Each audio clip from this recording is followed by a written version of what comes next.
All right, it's great to be with you on another Friday afternoon. This is Todd, and I'm coming to you just a little bit earlier than normal. I've got a busy afternoon. In fact, I'm going to be talking with somebody that is probably going to be joining the VOMP group, the VO Marketing Pro group, this afternoon. And so I'm excited to talk to him about what we can offer him and hopefully get him started soon. So I'm coming earlier, and I do have an update for you and also for my update for my week. And it was a pretty good week for me, not a record week by any stretch of the imagination, but very solid. And so I look forward to telling you about your numbers and also my numbers. But first of all, I want us to just slow down for a minute on this Friday afternoon and just think together for just a few minutes. You know, most of you are not nearly as old as I am. Last week, I was turned 61 years old. 61. Yep. I was born in 1960, if you can believe that.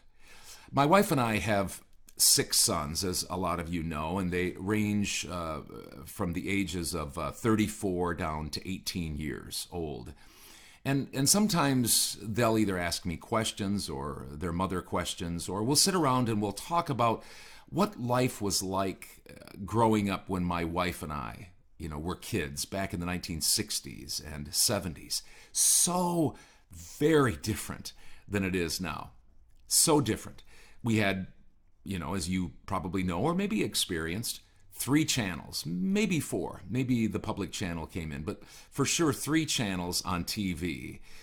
No internet and no cell phones. In fact, we had just the rotary phones and, a long cord that we could maybe go off into another room and talk, quote, privately.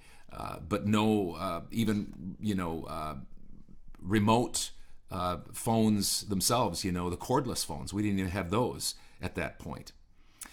Now, our 3 oldest boys, they can kind of relate to that a little bit. The ones that are in their 30s and upper 20s, they can relate to a little bit of that. They grew up in a house that didn't have cable TV, didn't have the internet, didn't have cell phones.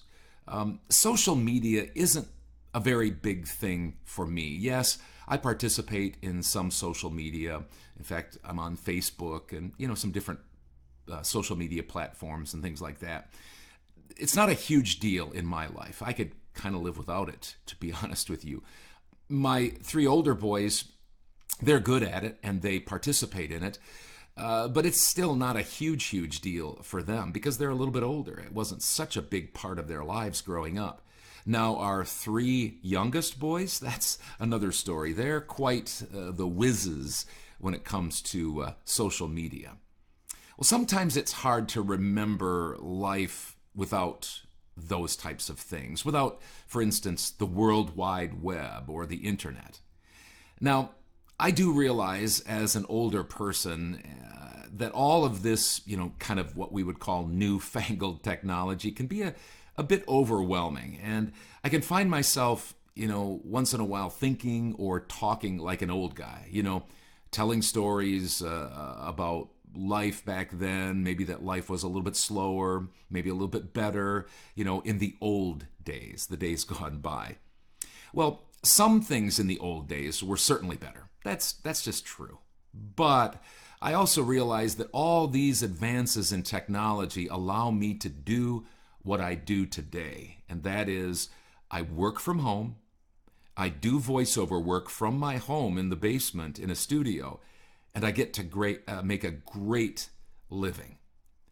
Now, without the internet and everything else, then I'd still be doing radio or at least working outside the home in a corporate setting or whatever.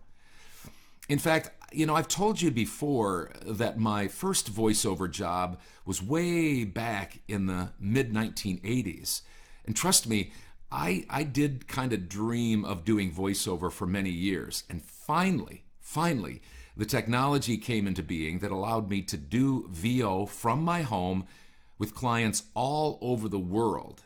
And that took place, over a decade ago now. So that was a wonderful thing, and I'm so thankful, so grateful, so happy to be able to be doing voiceover.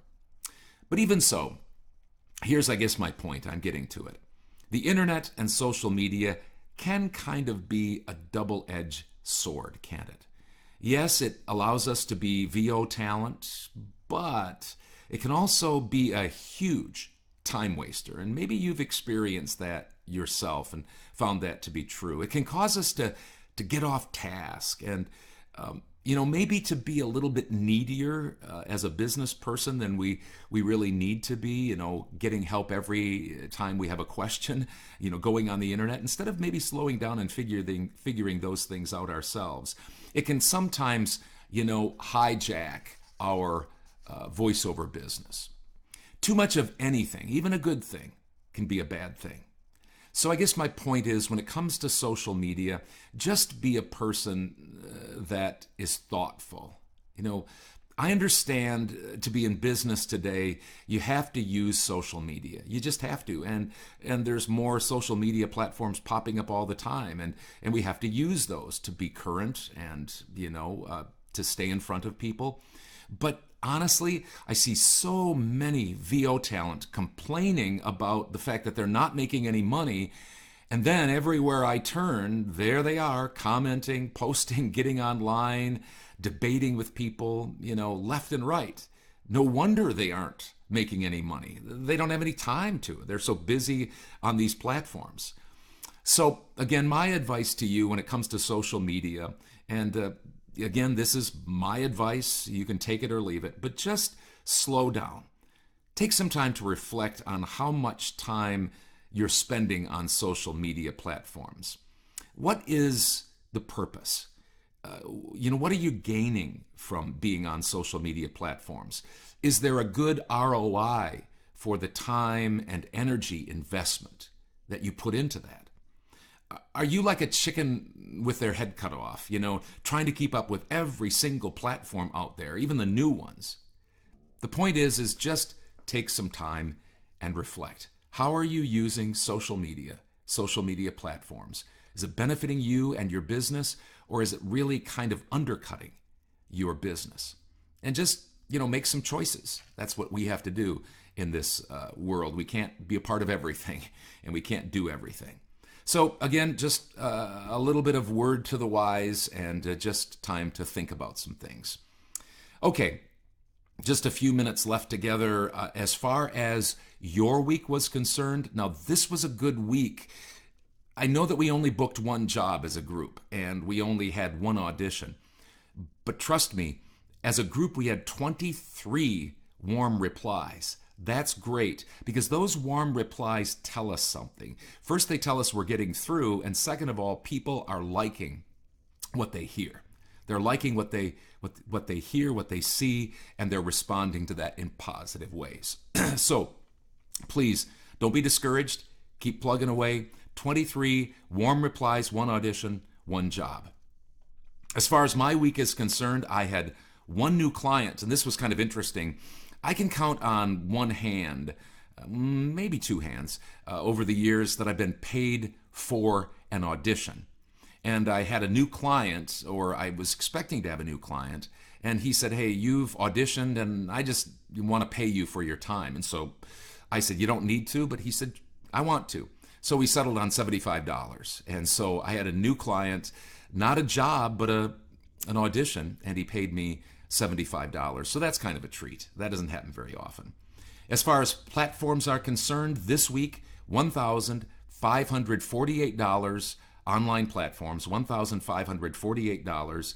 And on direct email marketing clients, $4,977.87. $4,977.87. My total this week so far, and I might have some work yet to do today, was $6,820.87. $6,820.87. So that's your week, that's my week, and something to think about with regard to social media. Well, go out and make it a great weekend. I hope you can relax and spend some time with friends and family. We'll talk to you soon, and let us know how we can help. Bye.